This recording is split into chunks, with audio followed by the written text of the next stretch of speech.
오늘 이 법회에 동참하신 우리 불자님들, 불보살의 가호가 있기를 심축드립니다. 봉원사 저는 참 오래간만에 왔습니다만은 이 법왕로 저로서는 아마 금생에도 다음 생에도 잊을 수 없는 곳이 바로 이 법왕로입니다. 2002년도에 이 자리에서 법회를 한번 했습니다. 제가 법문을 한 것이 아니고요. 그때 저는 2000년도에 불교 TV를 와 인연이 되었습니다. 그때 불교 TV의 입장은 아주 어려웠어요. 어려울 정도가 아니었어요. 아마 여러분들이 상상하는 그 이상일 겁니다. 그때 빚이 자그마치 136억. 거기다가 있던 직원들은 거의 다 나가고 한 30명 정도 남았어요. 완전 회사가 존폐의 위기에 있을 때 정말 무슨 인연인지 제가 인연이 되었더랬습니다. 그래서 불교 TV의 앞날 살아갈 것을 생각하니까 법회를 해야 되겠다. 그런 생각을 했습니다. 그런데 법회할 장소가 없잖아요. 법당도 없는데 사무실도 없는데 원래 있었던 건물에서 불교 TV가 쫓겨났어요. 그것도 월세를 못 내가지고 아마 여러분들 그런 경험 있는지 없는지는 모르겠습니다만은 집세를 못 내서 쫓겨났다. 얼마나 슬프겠어요. 세상 살아가면서. 그래서 어쩔 수 없이 봉천동으로 옮겨왔습니다. 방송국 이사는 보통 어려운 게 아니에요. 그냥 가재도구만 싣고 오는 것이 아니니까요. 그 봉천동에서 130몇 억 그 빚을 갖다가 다 갚았더랬어요. 이럴 때 박수를 쳐야 되는데, 아이고, 내 참. 그래서 지금은 우리 불교 TV도 강남권에 있습니다. 방배동에 있어요. 방배동에 지상 9층, 지하 3층 자체 건물이에요.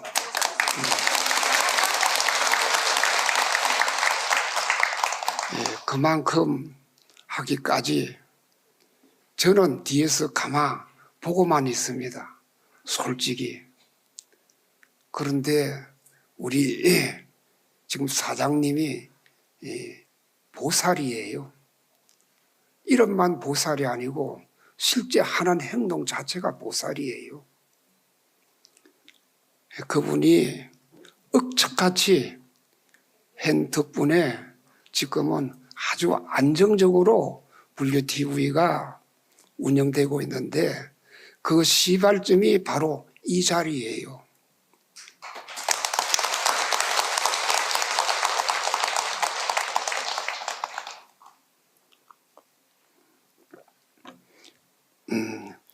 제가 헛말이 아니고 여러분들은 복 받은 사람들이에요. 복 받은 사람들이니까 복이 용수심 치는 도량 그 자리 이 현장에 와서 법회를 보고 법문을 듣는 거예요. 얼마나 복이 많았으면 봉원사 법왕로에서 법문을 들을까. 저는 그런 부러움을 가지고 있습니다. 솔직히.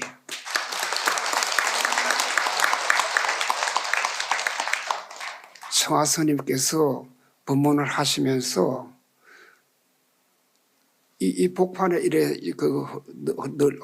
널렁한 자리가 없었더랬어요. 예. 정말 그때는 저쪽에서 그걸 법상이 있었는데 이 뭐랄까 법당이 비좁았어요. 그 밖에까지 계셨는데 그 많은 분들이 한결같은 염원이 불교 TV가 다시 살아나기를 염원해 준 그 덕분입니다. 예. 저로서는 잊을래야 잊을 수 없고 정말 이 마음에 늘 깊이 숨겨둔 곳이 이 봉원사 부박루예요. 예, 청하스님, 그분은 어떤 분이냐? 일생 40년을 장자부라 하신 분이에요. 조금 전에 주지스님하고 차담하면서 들은 이야기로 주지스님이 칠부람에서 정진할 때, 운상선원에서 정진할 때 같이 정진했다 그래요. 그때도 역시 장자부를 했다 그래요. 장자부라, 밤새도록 허리를 땅에 대지 않고 자지 않고 정진하는 것을 장자부라라 그래요. 여러분들 하루저녁만 한번 해보세요. 얼마나 힘이 드는지. 예, 정말 힘이 들어요. 그것을 40년간 하신 그 스님, 한결같이 수행밖에 몰랐던 스님, 그런 올곧은 스님을 모셔다가 법문을 한 그 덕화로 우리 불교TV가 지금 잘 발전하고 있다는 것을 여러분께 말씀드리고요.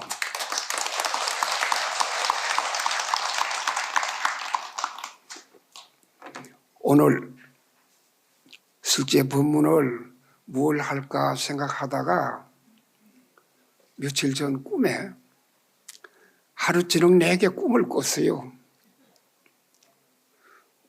스님이 부질없이 꿈 이야기하러 온 건 아니에요. 그날 밤 꿈, 어떤 꿈을 꿨느냐? 저도 특이한 꿈을 꿨습니다. 살에 대한 꿈을 꿨더랬어요. 그렇게 딱 깨고 나니까 봉원사 가서 법문할 때 사리를 주제로 해서 법문을 해야 되겠구나 하는 생각을 했습니다. 여러분 사리에 대해서 잘 아실 겁니다. 많은 분들이 사리에 대해서 언급하시기 때문에 사리는 개정해 사막의 결정체입니다. 올곧게 수행하신 분들이 이 세상 떠나고 나면 바로 이 사리를 수습하는 겁니다. 그 사리가 나올 만한 스님, 그런 스님에게 그걸 하는데 사리의 기원은 물론 부처님입니다. 부처님께서 대열반경에 보면 자세히 나와 있습니다. 그런데 사리에는 세신사리가 있고 생전사리가 있고 진신사리가 있고 법신사리가 있습니다. 그런데 이 사리를 모신 도량, 정말 사리의 기운을 여러분들은 느끼셨는지 모르겠습니다만은 사리를 모신 도량에 들었으면 기운이 달라요. 아마 여러분들이 일반 가정집에 방문했을 때 느낌하고 절에 오셨을 때 느낌하고 다를 거예요. 그것도 사리를 모신 도량은 다릅니다. 저는 삼이 시절 1964년인데 통도사에서 처음 강원에 들어갔습니다. 그때 통도사 전 대종들은 이 사리탑 앞 법당에서 예불을 했더랬어요. 새벽에 가사장사 믿고 법당에 들어가면 그 기운이 말할 수 없을 정도로 그만큼 마음에 와 닿았더랬어요. 마음에 와 닿는다. 정말 내 마음을 밝혀주는 곳이 이곳이구나 하는 것을 느꼈더랬어요. 예, 사리를 모신 도량을 정멸도량이라 그러지요. 그런데 사리를 모신 도량에는 부처님을 모시지 않습니다. 아마 통도사 가보신 분은 아시겠습니다만은 북당에 부처님이 안 계세요. 등상불이 없습니다.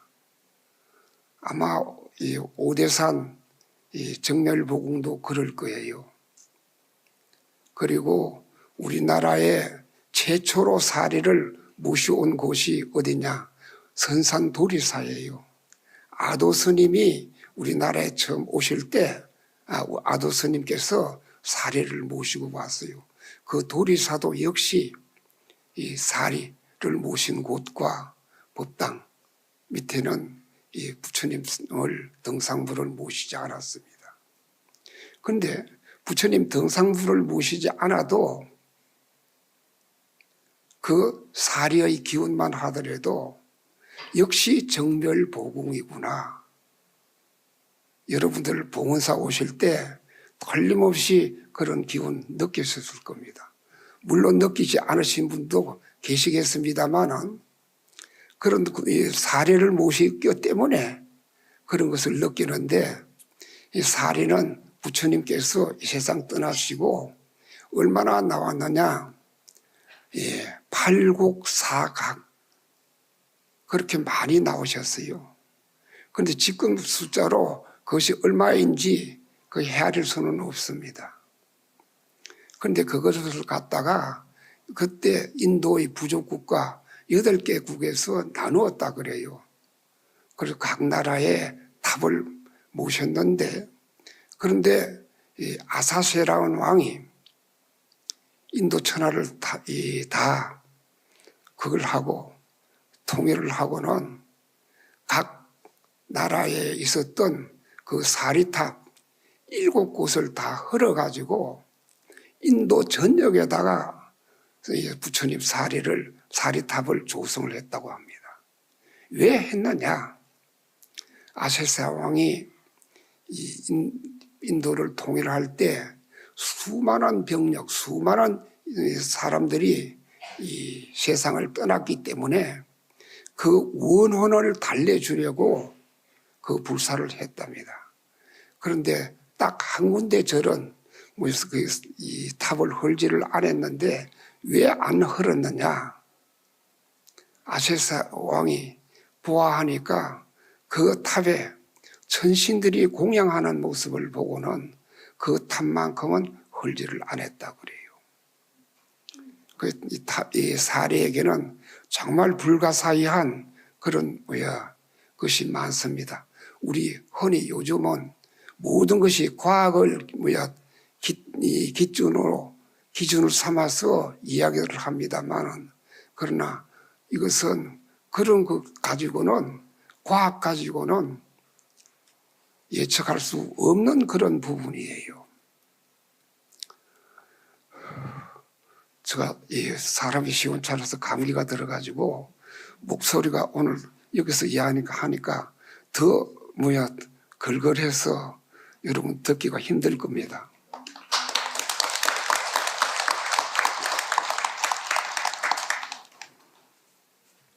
사리는 때로는 방광하기도 하고 사리가 늘어나는 것을 정과라 그래요. 그리고 사리는 합치지기도 하고 사리는 분과하기도 합니다. 나누어지기도 합니다. 그리고 사리는 또 없어지기도 해요. 신통자제예요. 도저히 우리 그냥 평범한 사람들의 이 수준에서는 이해가 될 수 없는 그런 부분이 있어요.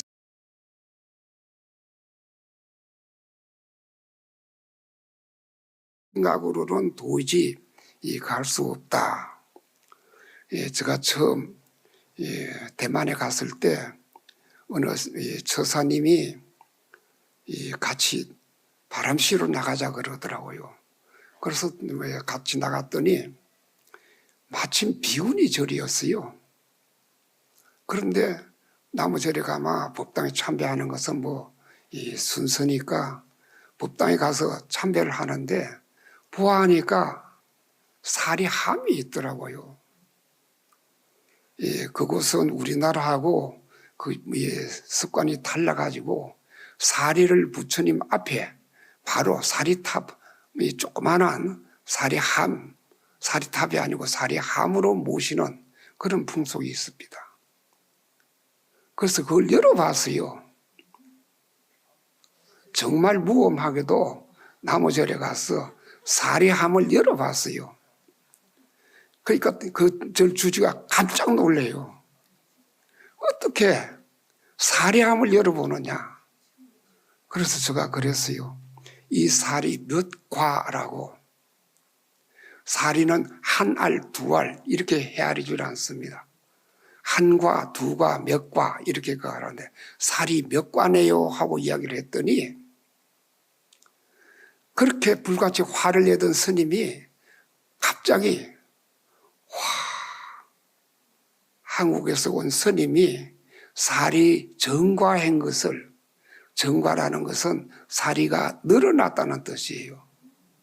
늘어난 것을 한국에서 온 스님이 증명해 주니까 이렇게 기쁠 수가 있느냐. 그런데 그 스님이 평소에 사리를 모시고 싶어서 인도에 무슨 행사에 참여하는 비구 노스님한테 여비를 두둑하게 드렸던가 봐요. 그러면서 혹시 인도에서 사리를 구하면 구해주면 좋겠다는 그런 생각을 말씀을 전했는가 봐요.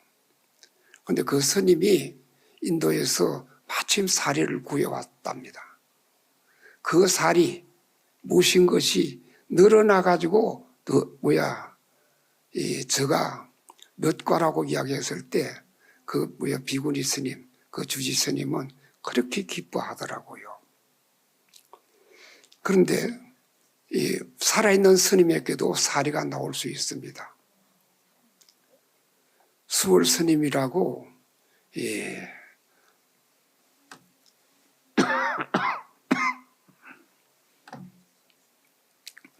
천수 다라리를 해서 도인의 칭송을 받았던 수월 스님이란 분이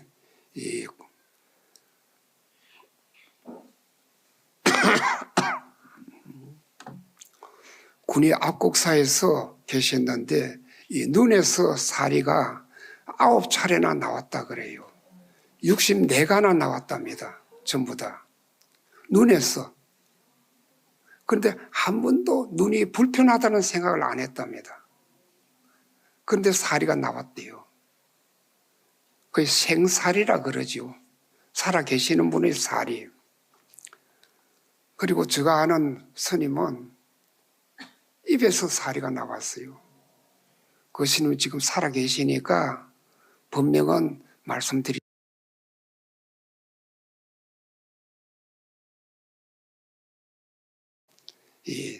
입에서 사리가 나왔고 전부 그 스님에게서 비롯돼서 사리가 나온 것이 2000과가 넘다 그래요. 그리고 그 스님에게 사리를 받아간 스님들이 여러 분이 있습니다. 물론 정사리지요. 그런데 사리는 방광하기도 합니다.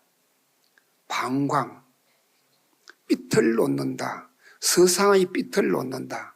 어떻게 서상의 삐틀 놓느냐.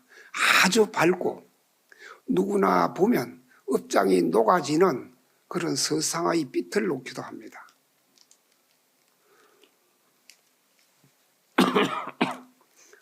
정말 미안해서 본문 그만하고 싶은데 웃자만 좋겠네.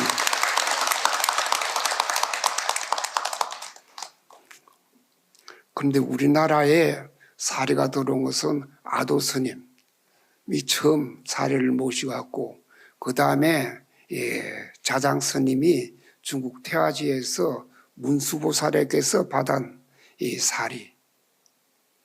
그 사리가 많이 유통되었더랬습니다. 그 천진보탑, 정말 이 천진보탑이라는 것은 보통 사리를 이 탑에다가 보관하는데 어떻게 그걸 하느냐? 일제시대 때, 일제시대 아니고 임진왜란 때, 그 고약한 사람들이 우리나라를 쳐들어와서 어떻게 했느냐? 사리를 빼앗아갔어요. 정말 미워 죽겠어요. 정말이지. 스님이 누구 미워하면 안 되잖아요. 그런데 미워 죽겠어요. 우리나라 사리를. 그런데 그때 뭘 했느냐? 통사 주지 스님은 이 사리를 짊어지고 도망을 간 거예요. 그러니까 밑에 있는, 그때는 절에도 종이 있었으니까 그 종들을 붙들어 놓고 그렇게 팼답니다. 그 아우성 정말 안타깝게 짝이 없어요. 그런데 그때 정말 슬기로운 스님이 계셔서 앞으로 다시는 사리를 빼앗기지 않아야 되겠다 하는 생각으로 사리를 두 단지를 만들어 가지고 하나는 서산 스님에게, 두 단지 다 서산 스님에게 갖다 드리니까 서산 스님이 다시 한 단지는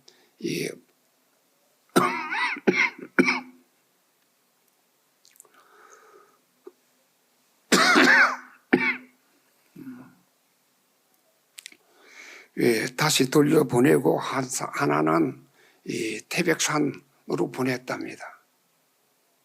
그런데 통도사에서 사리를 친견하려고 그걸 하면 신심이 있는 이들이 오면 그 사리탑에서 방광을 한다 그래요. 삐틀 놓는다 그래요. 서상의 삐틀. 그런데 맑은 하늘에서 비가 내리기도 한답니다. 그런 이적을 보이기도 한답니다. 그런데 이 슬기로운 스님이 사리를 어떻게 했느냐? 그야말로 바위 속에 그냥 모셨어요. 그것이 어디에 있느냐? 아마 계룡산에도 천진보탑이 있을 거예요. 천진보탑. 그리고 밀양 산 내면에 석굴사에서 한 2시간 걸어가면 내원암이 있는데 거기에도 천진보탑이 있습니다. 왜 그렇게 천진보탑을 만드느냐? 일본 사람들 때문에. 일본 사람들. 그네들이 신심이 너무 지나쳐가지고 우리 사리를 모셔가려고 그렇게 애를 썼더랬습니다.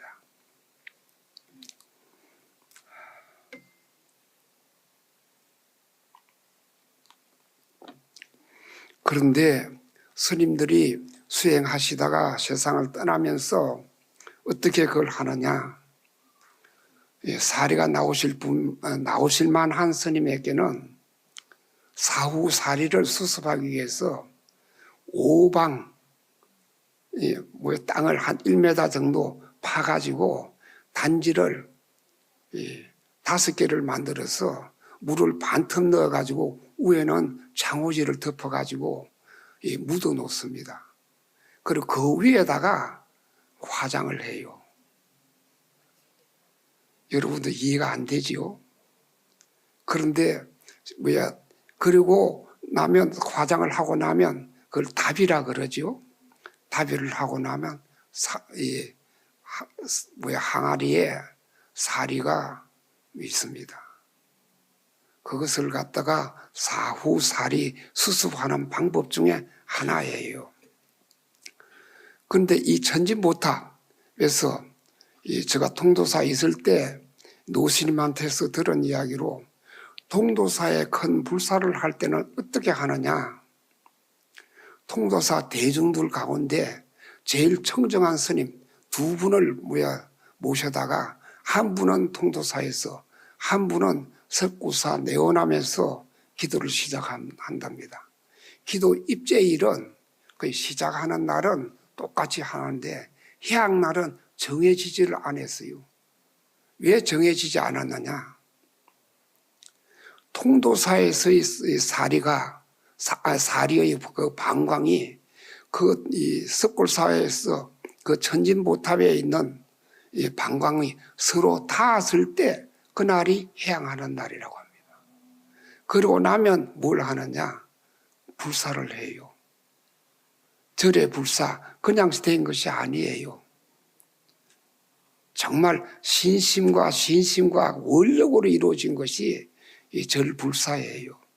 그러고 나면 아마 이 불사가 원만하게 불사할 때 그야말로 재물도 있어야 되지만 와서 일하시는 분들도 아무 장애가 없이 해야지, 그래야 원만한 불사가 해양될 수가 있는 겁니다.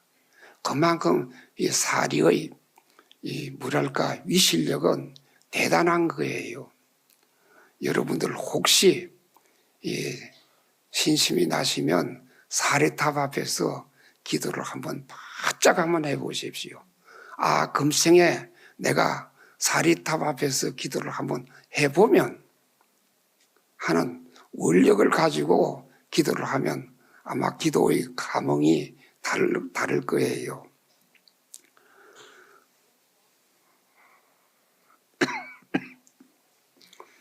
세종대왕이란 분이 계셨죠. 이분이 왕으로 있으면서 그 전에 그야말로 불교를 탄압을 많이 했습니다. 그러면서 궁전 안에 있는 내불당을 없애버렸어요.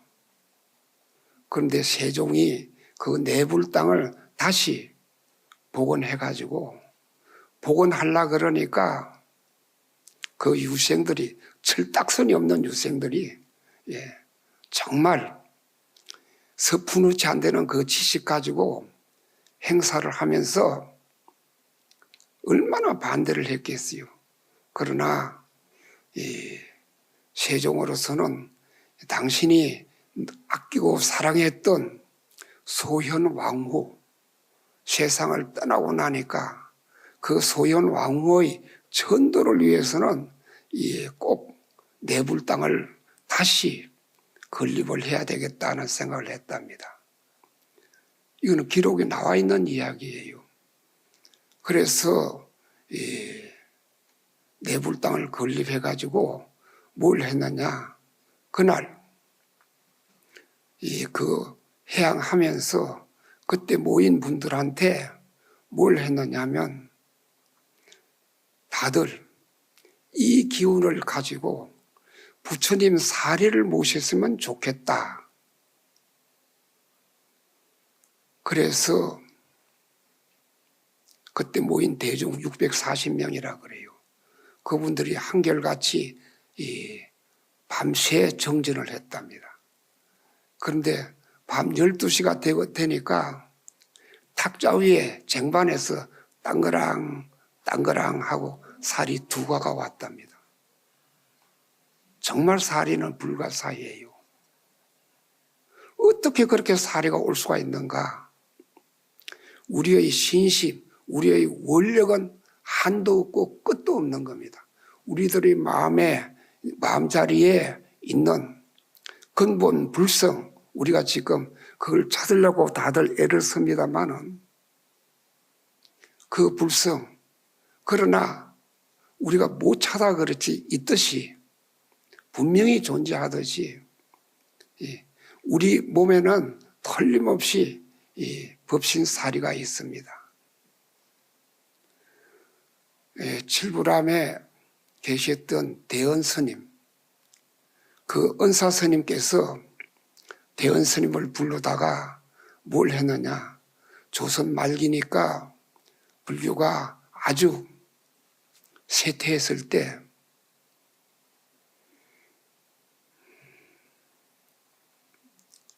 이 나라 불교를 일으키기 위해서 계율을 회복해야 되겠다.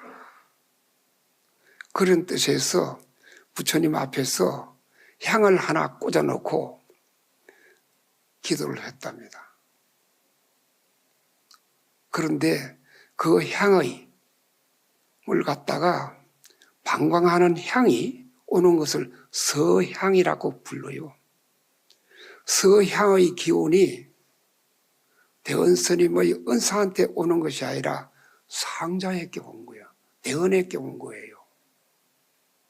그런데 그 상자 앞에 은사스님이 무릎을 꿇고 다시 계를 받았습니다. 그것이 지금 우리 종단에 있는 칠불계맥의 하나예요. 그만큼 신심 그리고 원력은 분명히 존재하는 겁니다.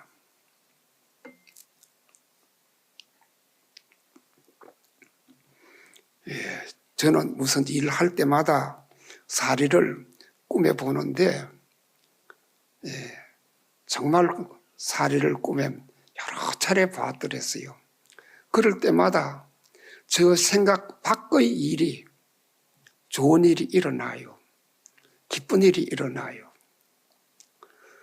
그런데 제가 모시는 있는 처소에 사리를 모시고 있습니다. 그런데 선방에 다니는 내 상자가 가운데 한 사람이 해제하고 오면 꼭 그 사리 함을 열어봐요. 그러면서 한 분은 그런 말을 합니다. 스님, 사리가 몇 관이에요? 왜 그러냐면 그때 사리가 있을 때 대구의 대전사 그 절에 주지로 있는 이 사제가 스님 사리 좀 주십시오 해서 분명히 사리를 주었기 때문에 여기는 사리가 두 과밖에 없었더랬어요. 내가 있는 사리를 두 과는 주었으니까 그걸 갖다 그 상자가 알고 있는데 스님 사리가 몇 관이에요? 그럽니다. 그래서 살이 늘어난 것을 자네가 증명을 했구나. 그런 그게 있는데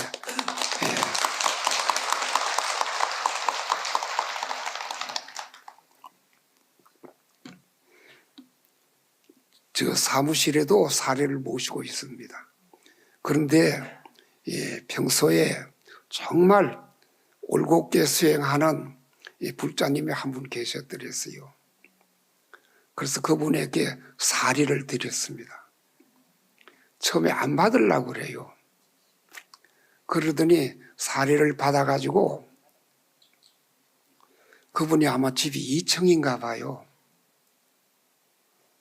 그런데 얼마나 사리를 모신 곳을 정갈하게 그걸 하느냐면 하루에 한 번씩 그걸 갖다 넓은 곳을 다 청소를 하는데 집에 일하는 분이 계시는데 그분은 이 고기도 먹고 달리 그것도 하니까 음식도 안 가리니까 그분을 내보냈다고 합니다. 내보내고 자신이 그 바쁜 사람이 이 사리 모신 곳을 그걸 했대요. 청소를 하고 사리를 모셨는데 한 몇 개월 뒤에 사리를 다시 모시고 왔어요. 사리 3과가 더 늘어났어요. 일반 우리 불자도 신심으로 사리를 모시면 그렇게 거할 수가 있습니다. 제가 여기 오기 전에 한 3일 전에 대구에 있는 어느 스님이 카톡으로 문자를 보냈는데 대구 팔공산에 해원사라는 절이 있답니다. 저는 제가 팔공산 출신이지만은 해원사가 어디 있는지도 몰라요.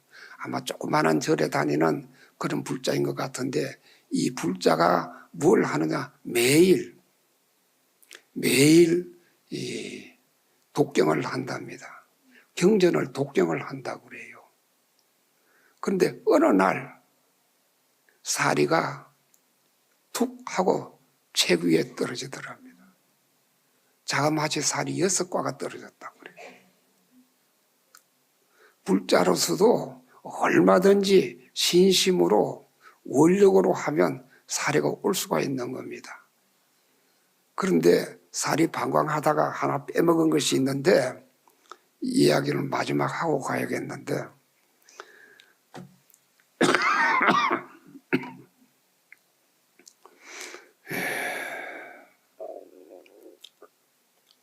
옥봉이라는 스님이 계셨습니다. 지금 돌아가셨어요.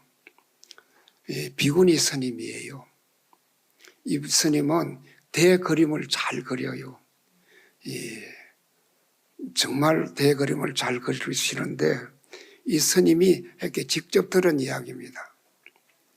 얼마나 강단이 무약한 스님인지 이 스님이 계실 때 나라 대통령의 부인이 병풍을 하나 만들어 달라고 해서도 딱 거절할 정도로 자기 뜻이 안 맞으니까 그 정도로 강단이 있는 스님. 17, 18살 때 독립운동 하시는 분들하고 한 방에서 잠을 자더라도 옆에 있는 남자들이 남자라는 생각을 못 해봤다 그래요. 이건 제가 이 옥봉 스님한테 직접 들은 이야기입니다. 옥봉 스님이 사불산 대성사에서 새벽 예불 하러 예불 하려고 타기를 모시고 가는데 대내비에서 빛이 나더랍니다. 그래서 빛 나는 곳을 살금살금 가보니까 부처님 사리가 있더래요. 그런데 며칠 전에 도둑이 들어와서 사리를 잃어버린 거예요. 그런데 다른 절하고 달라가지고 대성사에서는 그때까지 사리를 아마 탁자 위에 그냥 모셨던가 봐요. 그 신심 있는 분에게는 그렇게 서광이 비치면서 그 사리의 방광하는 모습을 보고 스님은 그렇게 기뻤답니다. 어느 정도 이 스님이 강단이 있느냐 하면 다시는 그림을 그리지 않겠다고 성철 스님한테 붓하고 벼루하고 먹하고 다 갖다 바치면서 이제부터는 참선만 하겠습니다 하고 약속을 했다요. 그런데 저한테 성우 스님 웃자만 좋겠소. 그러면서 당신이 노후에 살아갈 일이 걱정이 돼서 저한테 이야기를 합니다. 그래서 제가 그랬어요. 스님, 그 걱정 말고 성철 스님한테 다시 가세요. 내 이번 전시 마지막으로 하고 세상 떠나고 싶습니다. 그 스님 그래라 그러지 말아라 하건 그건 상관없고 그건 성철 스님 뜻이고 스님은 그 말만 하고 와서 전시회를 한번 하십시오. 그래서 그 스님이 마지막 전시회를 하시고 그 여력으로 노후에 잘 사시다가 세상을 떠나신 그런 강단 있는 스님, 그 스님이 이 사부산 대성사에서 부처님 사리의 방광하는 모습을 보았답니다. 아마 여러분들도 저기 사리탑 앞에서 기도를 잘 하시면 틀림없이 그런 불가사의한 사리의 영험을 체험할 수 있을 겁니다. 그런데 오늘 저 이야기 너무 시원찮아서 죄송하고 사람이 시원찮으니까 그런데 내용은 시원찮은 게 없습니다. 들어주셔서 감사합니다.